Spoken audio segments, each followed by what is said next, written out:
जो नए लोग मेरी वीडियो देख रहे हैं उनसे मेरा विनम्र आग्रह है कि पूरी वीडियो अवश्य देखें।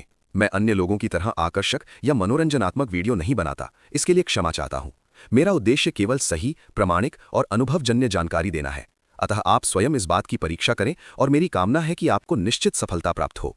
किसी भी प्रकार की जानकारी के लिए आप ईमेल द्वारा भी संपर्क कर सकते हैं। कुछ बताने से पहले मैं अपने सभी दर्शकों से निवेदन करता हूं कि यदि आपने अभी तक चैनल को सब्सक्राइब नहीं किया है तो कृपया सब्सक्राइब करें। यही आपका दिया हुआ एक छोटा सा अनुदान होता है। यदि आप पहली बार हमारा वीडियो देख रहे हैं और आपने सब्सक्राइब कर लिया है तो नीचे कमेंट में सब्सक्राइब अवश्य लिखें। जैसा कि हमारा स्पष्ट नियम है, हम प्रत्येक साधक की कुंडली का विश्लेषण पूर्णतः निःशुल्क करते हैं तथा उनके 2 प्रश्नों के उत्तर भी प्रदान करते हैं। इसके लिए कृपया टिप्पणी बॉक्स में अपना पूरा नाम, जन्म स्थान, जन्म समय और जन्म तिथि अवश्य लिखें। साधकों का निःशुल्क सामग्री के लिए चयन टिप्पणियों के माध्यम से ही किया जाता है। इसलिए वीडियो को लाइक करें, टिप्पणी करें, साझा करें तथा चैनल को अवश्य सब्सक्राइब करें, जिससे चयनित होने पर आपसे संपर्क किया जा सके। मंत्र प्राप्ति एवं मुझसे व्यक्तिगत रूप से संपर्क करने के लिए हमारे टेलीग्राम चैनल से अवश्य जुड़ें। आज मैं महाविद्या देवी बगलामुखी की सफल साधना की चर्चा करने जा रहा हूं। इस युग की ये एक परीक्षित साधना है, अतः बड़े मनोयोग से इसे देखने की प्रार्थना करता हूं। सन 1982 में इस साधना को संपन्न किया था। तत्पश्चात उसी वर्ष आषाढ़ माह में अन्नदा की साधना शुरू की थी। काम विषादिनी के चंगुल से बचने और उससे मुक्ति के लिए बगलामुखी देवी साधना करनी पड़ी थी। बहुत ही सरल ढंग से इसकी साधना करने का निर्देश अपने गुरु से मिला था। ये साधना पूर्ण होने में मुझे लगभग 3 माह लगे थे। इस साधना को इस युग में एक इतना प्रभावी साधना के रूप में महसूस किया है।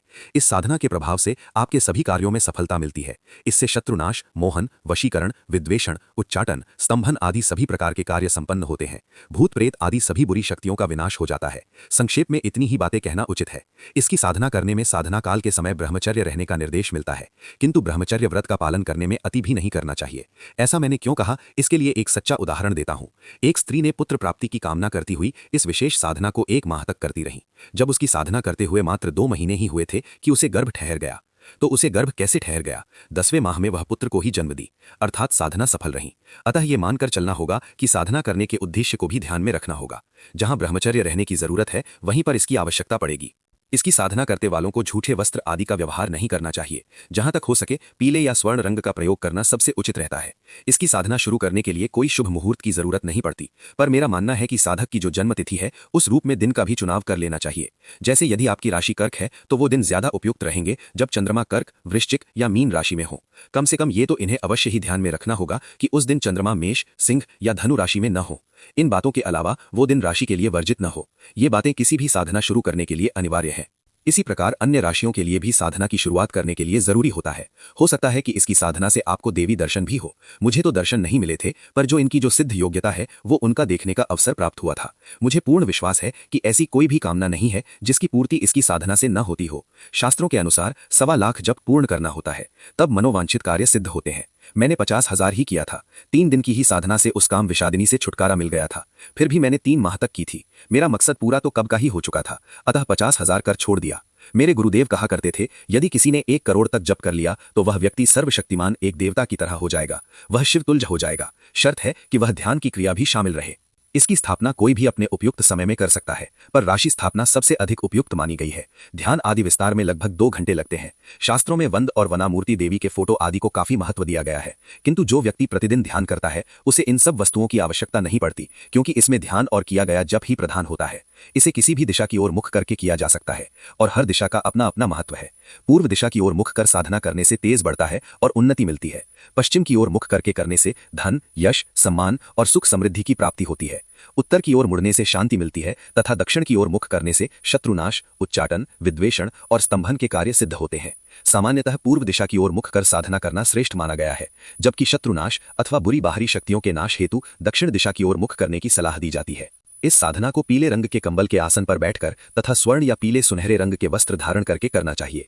साधना काल में पीली सरसों के तेल या गाय के घी का जलता हुआ दीपक अवश्य रखें। यदि घी का दीपक हो तो उसे अपने सामने से थोड़ा दाईं ओर रखें, और यदि तेल का दीपक हो तो सामने से थोड़ा बाईं ओर रखें। दीपक की लौ साधक की ओर होनी चाहिए। पूरे साधना काल में दीपक जलता रहना चाहिए और साधना समाप्त होने पर उसे स्वयं बुझने देना चाहिए। सात्विक एवं पुष्ट आहार ग्रहण करें। यदि दूध पीते हों तो उसमें थोड़ी मात्रा में हल्दी गुड़ मिला सकते हैं। यदि मांसाहार करते हों तो साधना से कम 6 घंटे पूर्व तक उसका सेवन न करें। साधना से 4 घंटे पहले कुछ भी न खाएं। हालांकि दूध पी सकते हैं। चारों ओर स्वच्छता बनाए रखें। अगरबत्ती या धूप बत्ती न जलाएं। इच्छा हो तो साधना से पहले कपूर जलाकर वातावरण शुद्ध कर सकते हैं। साधना ऐसे स्थान पर करें जहां कोई व्यवधान न हो, अधिकतर अपने पूजा कक्ष में या किसी स्वच्छ शांत स्थान पर। शिव मंदिर में साधना करना और भी उत्तम माना गया है, बशर्ते वहां शांति हो। बाजार में भगवती वनामूर्ति देवी की साधना विधि की अनेक पुस्तकें उपलब्ध हैं, पर उसकी जटिलता के कारण लोग साधना करने से कतराते हैं।